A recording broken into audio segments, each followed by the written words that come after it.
Պարոն Խաչատրյան, մինչև տարվա վերջ նորից եմ ժամանակ տալիս ձեզ, մաքրվելու համար, ձեր բանսարկության համար, բայց ձեզ մինչև տարվա վերջ կարող եք մաքրվել ձեր կեղտից բանսարկության, բայց հիմա լսեք, սիրելի երևանցիներ, ներողություն եմ խնդրում այս ձայնի համար, որ ձեր մոտ ատելություն է առաջանում, բայց ստիպված եմ դնել Նիկոլ Փաշինյանի խոսքը, մեկ բարիկյան, բարձրացնում։ Թոշակառուն ենք թոշակ ամսական 10,400 դրամով ավելացնենք, ինչ անելու թոշակառուն, այդ գումարը ինչ անել, ինչի վրա ծախսել։ Հիմա լսեք, սա քաղաքացիական պայմանագրի ղեկավարը, բարձրագույն ղեկավարն է ասում, թոշակառուները ինչ պետք է անեն 10,400 դրամը, դուք ինչ պետք է անեք այդ պարգևավճարները, որ ստանում եք, այսինքն դուք կարող եք միլիոնավոր, միլիարդավոր պարգևավճարներ ստանալ, այդ խեղճ թոշակառուները չեն կարող 10,400 դրամ ստանալ, մի հատ էլ լռեք, հանգիստ նստեք ու լսեք, ես չեմ խանգարել ձեր, լսեք դուք, չխանգարեք, ես գիտեմ, որ ձեր մոտ էմոցիաները առաջանում, երբ որ ձեր ղեկավարի անունն եմ տալի, բայց տալու եմ, հանգիստ ժպիտով լսեք, այդ սրտիկները հիշեք ու ժպտացեք, հիմա լսեք, սա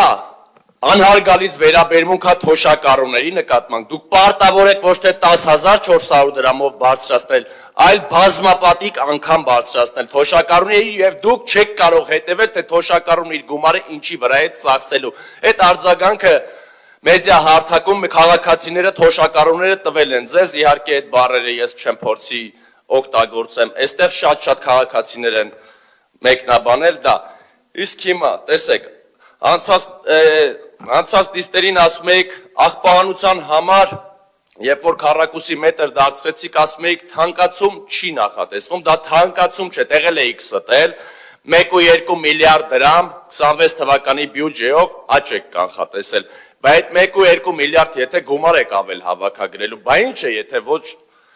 եթե ոչ թանկացում, նայեք, աղբի վերամշակման գործարան էիք ասում, այս տարի պետք է մրցույթի դրվի, պարոն Ավինյան, եթե չդրվի, հասկանալի էր ձեր խոսքերից, որ պետք է այդ վարչության պետը կամ այդ աշխատակիցները հեռացվեն կամ պատիժ ստանան, այսինքն նախագիծը պետք է մրցույթի դրվել, աղբի վերամշակման գործարանի հետ կապված, բա տարվա վերջա, ինչ եղավ, կասեք դուք, գործակարգավարականներին ասում էիք արկա փոս, ձեզ զեկուցում էին արկա փոսեր Երևան քաղաքում, չկա ճաքեր փոքրիկ բաներ էին ցույց տալի, Արինբերդ փողոցի հետ կապված, փոսեր չկան Արինբերդ փողոցում, հիմնանորոգումը ասում էիք կա, խնդիրներ էր առաջացել, էլի տարվա վերջա, մի հատ հիմնանորոգում Արինբերդի, չկարողացաք կատարել, մանկական երկաթուղու պահով ասեմ, երեք գործակարգավարական նիստին ձեզ զեկուցում էին կառավարության հետ, ինչպես հասկացա բնապահպանության նախարարություններից մեկի հետ խնդիր էր առաջացել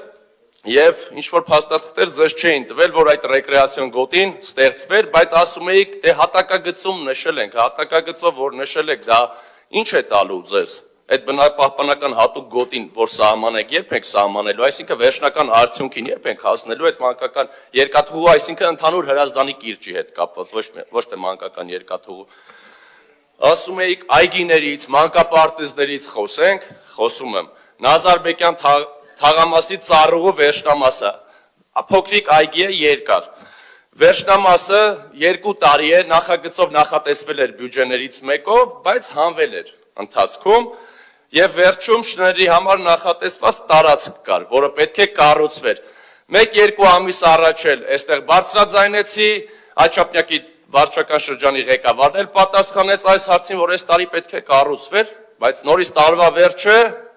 էլի չկա, ոչինչ չի արվել այդ վերջնամասում։ Այդ ասեք կանենքի ակցիաները, պարոն Ավինյան, վերջացել է, պիտի նորից 26 թվականի քարոզարշավին գանք, որ ակցիաները սկսենք, ասեք կանենքի, հա։ Տեսեք, օրինակ տոնական ձևավորման հետ կապված 607 միլիոն դրամ գումար եք ծախսել։ Իհարկե մենք բոլորս էլ ուզում ենք, որ մեր Երևանը զարդարված լինի, սիրուն լինի եւ բոլորս էլ ուրախանանք։ Ես չեմ կարծում, այդտեղ ինչ որ մեկը պետք է ասի Երևանը գեղեցիկ չպետք է լինի, բայց տեսեք, օրինակ տոնական միջոցառումների հետ կապված Շենգավիթ համաչափության հետ կապված ես խնդիր եմ տեսնում, ինչով եք մեկնաբանելու դա, երբ որ Շենգավիթ վարչական շրջանում 27 միլիոն դրամ եք նախատեսում, օրինակ Մալացիա Սեբաստիայում 13 միլիոն, Էրեբունի վարչական շրջանում 9 միլիոն է, որտեղ է համաչափությունը այստեղ, եթե տարածքայինով նայենք, տարածքայինով Էրեբունին ավելի մեծ է, իսկ եթե բնակչությամբ նայենք, Մալացիա Սեբաստիան է ավելի մեծ, որն է համաչափությունը այս գումարների բաշխման։ Իսկ տեսեք այդ տոնական ձևավորումներից երեք ես տեսանկարը հանում եմ, արև վերջացնում եմ։ Տոնական այդ լուսավորությունների հետ կապված Մալացիա Սեբաստիա փողոցը ամբողջությամբ այնտեղ լուսերի խնդիր կար, մոտ 50-60%-ից ավելին չէր աշխատում, տեղեր կային ամբողջությամբ չէին աշխատում, այսինքն 1-2 օրվա համար այդ մեծ գումարները ծախսում ենք, որ 1-2 օր այսինքն աշխատի 1-2 օր չաշխատի, այդպես ենք կառավարելու եք, երկրորդը պոլիկլինիկաների հետ էլ կապված հարցեր եք բերում չզեկուցվող, բայց պոլիկլինիկաներում էլ բազում խնդիրներ կան, այո կան, պոլիկլինիկաներում մեր թոշակառում մայրերը գնում են, օրինակ այնտեղ որոշ անալիզներ ավելի բարձր են, քան մասնավոր կլինիկաներում, մասնավոր ընկերություններում, դա ինչպես պետք է կարգավորվեր։